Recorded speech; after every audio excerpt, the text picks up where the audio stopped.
રેસ્ટોરન્ટમાં મળતા છોલા આપણે ખૂબ જ ભાવતા હોય છે, કેમ કે આપણે એવા ઘરે બનાવતા નથી હોતા. અને જો ઘરે બનાવવા જઈએ ને તો આપણે 1.5 થી 2 કલાકનો સમય લાગી જતો હોય છે. આજે હું રેસ્ટોરન્ટમાં જે મળે છે એવા જ છોલેની રેસીપી લઈને આવી છું, પણ અલગ રીતથી બનાવવાના છીએ. આપણે એને બાફવાની ઝંઝટ નથી, ડાયરેક્ટ કુકરમાં જ એને બનાવીશું અને ગ્રેવી કરવાની પણ ઝંઝટ નથી રહેતી. તો ચાલો આજે લઈ એકદમ સિમ્પલ રીતે ડાયરેક્ટ કુકરમાં છોલે બનાવવાની રેસીપી. તો તેના માટે મેં અહીંયા છોલે લઈ લીધા છે. 1 કપ છોલેને મેં 8 થી 10 કલાક પાણીમાં પલાળીને રાખી દીધા હતા. હવે જો તમે છોલે પલાળવાનું ભૂલી જાઓ અને તમારે છોલે ખાવા હોય ને તો તમારે છોલેને પાણી સાથે જ કુકરમાં 1 સીટી વગાડી દેવાની અને પછી 4 કલાક સુધી પલાળવા મૂકી દેવાના.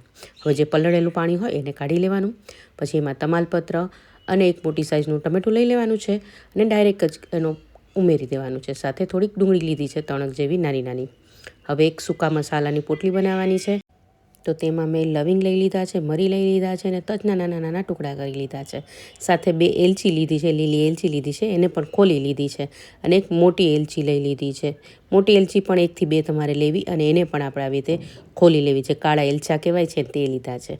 હવે આને આપણે પોટલીમાં ઉમેરવાનું છે અને સાથે 1 ચમચી જેટલી આપણે અહીંયા ચા ઉમેરી દીધી છે. જે આપણે નોર્મલ ચા, કાળી ચા બનાવીએ છીએ તે જ આપણે અહીંયા લીધી છે અને આપણે આવી રીતે સરસ એને પોટલી બનાવીને આમાં ઉમેરી દેવાની છે. સાથે અહીંયા મીઠું ઉમેરી દેવાનું છે અને અહીંયા સંચળ પણ મેં થોડુંક લઈ લીધું છે અને 1 ચપટી આપણે ખાવાનો સોડા ઉમેરવાનો છે. ખાવાનો સોડા ઉમેરવાથી અહીંયા જે આપણા ચણા છે એ જલ્દી બફાઈ જાય છે. હવે એમાં આપણે ચણા ડૂબે એના કરતાં થોડુંક પાણી આપણે વધારે રાખવાનું છે. તમે જોઈ શકો છો. હવે આમાં મેં ડાળખા ઉમેરી દીધા છે, કોથમીરના ડાળખા અને એક મોરું મરચું ઉમેરી દીધું છે. સાથે થોડુંક લસણ અહીંયા મેં ઉમેરી દીધું છે અને હવે આપણે કુકર બંધ કરી દઈએ છીએ અને મીડિયમ ગેસ ઉપર 5 થી 6 વિસલ આવે ત્યાં સુધી આપણે એને પકાવી લેવાનું છે અને પછી કુકરને ઠંડુ થવા દેવાનું છે.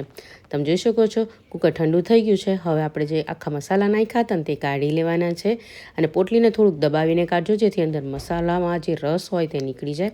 હવે મરચાંનું કોઈ કામ નથી તો મેં મરચું પણ કાઢી લીધું છે અને ટમેટાની છાલ પણ આપણે કાઢી લેવાની છે જેથી છાલ અંદર આવે નહીં. તો તમે જોઈ શકો છો મેં એટલે જ ટમેટાના મોટા ટુકડા રાખ્યા હતા જેથી તમે છાલ એમાંથી કાઢી શકો.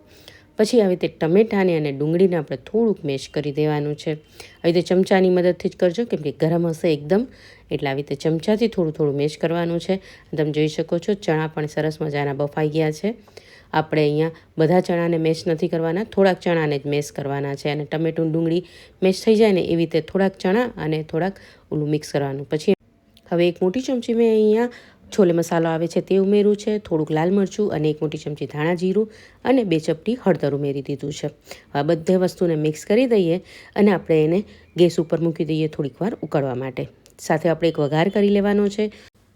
વઘાર કરવા માટે 2 મોટી ચમચી મેં તેલ લીધું છે અને અહીંયા આપણે ઘી પણ ઉમેરવાનું છે.